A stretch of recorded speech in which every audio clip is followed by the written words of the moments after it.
Shalom, Assalamualaikum warahmatullahi wabarakatuh. Om Swastiastu, Namo Buddhaya, Salam Kebajikan. Saya Indri Aprilia Tumeu, NIM 2014201083 dari kelas A2 Fakultas Keperawatan Universitas Pembangunan Indonesia Manado. Pada saat ini saya akan menjelaskan tentang penanggulangan pada kasus gawat darurat. Berbagai upaya pencegahan kecelakaan dan upaya pertolongan korban yang dilakukan berdampak pada menurunnya jumlah korban cacat ataupun meninggal. Saat ini, Indonesia masih termasuk 10 besar negara dengan angka kecelakaan lalu lintas dan angka kematian tertinggi di dunia. Berikut adalah hal-hal dasar yang perlu Anda ketahui tentang bagaimana penanggulangan pada kasus gawat darurat atau pertolongan pertama gawat darurat atau PPGD. Yang pertama, apa itu PPGD? Pertolongan pertama pada gawat darurat atau PPGD adalah rangkaian usaha-usaha pertama yang dapat dilakukan pada kondisi gawat darurat untuk menyelamatkan pasien dari kematian. Yang kedua, siapa yang melakukan PPGD? First responder atau penolong pertama adalah masyarakat awam yang sudah dibekali pengetahuan teori dan praktek untuk merespon dan melakukan pertolongan pertama di lokasi kejadian. Yang ketiga, mengapa masyarakat umum harus melakukan PPGD? Kita tidak dapat selalu mengandalkan layanan ambulans atau paramedik untuk segera tiba di lokasi kejadian, terbatasnya alat dan waktu. Yang keempat, tujuan pertolongan pertama.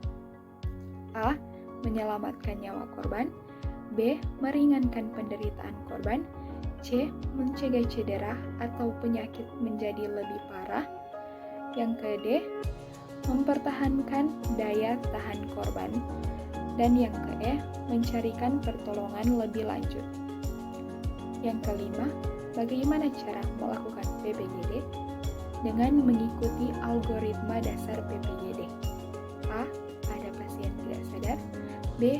Pastikan kondisi tempat pertolongan aman bagi pasien dan penolong. C. Beritahukan kepada lingkungan kalau Anda akan berusaha menolong. D. Cek kesadaran pasien.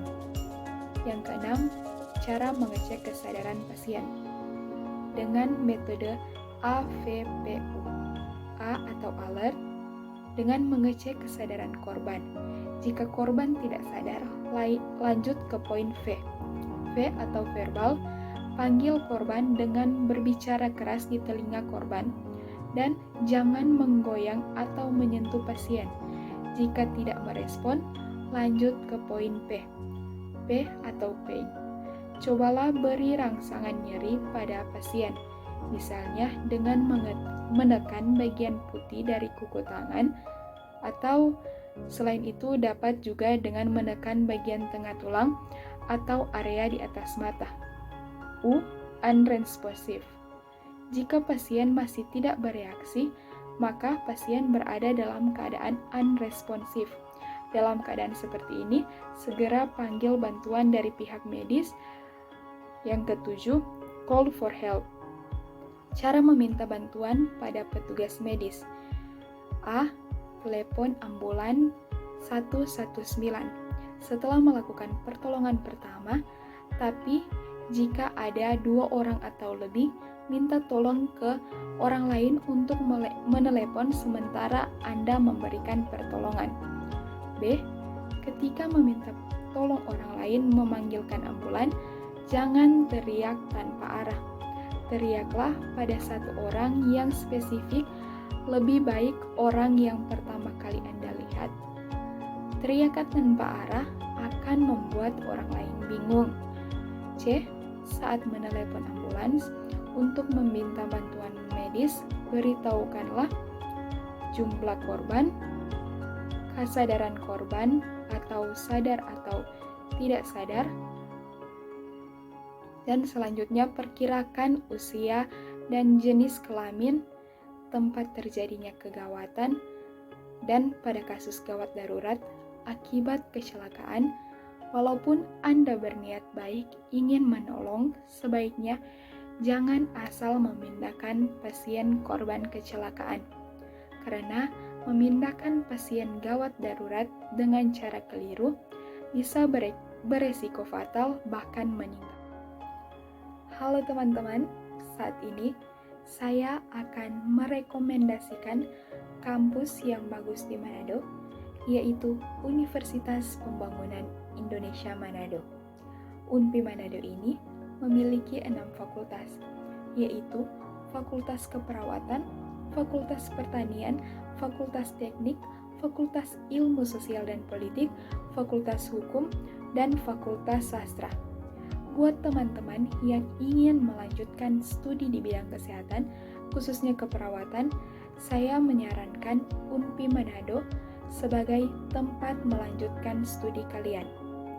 Jadi, buat kalian yang masih mempertimbangkan kampus yang akan dipilih, saya hadirkan beberapa alasan kenapa UNPI Manado adalah pilihan yang tepat, yaitu tenaga pengajar profesional, biaya kuliah bisa dicicil, dan kampus menyediakan laboratorium untuk praktek, dan masih banyak alasan-alasan lain.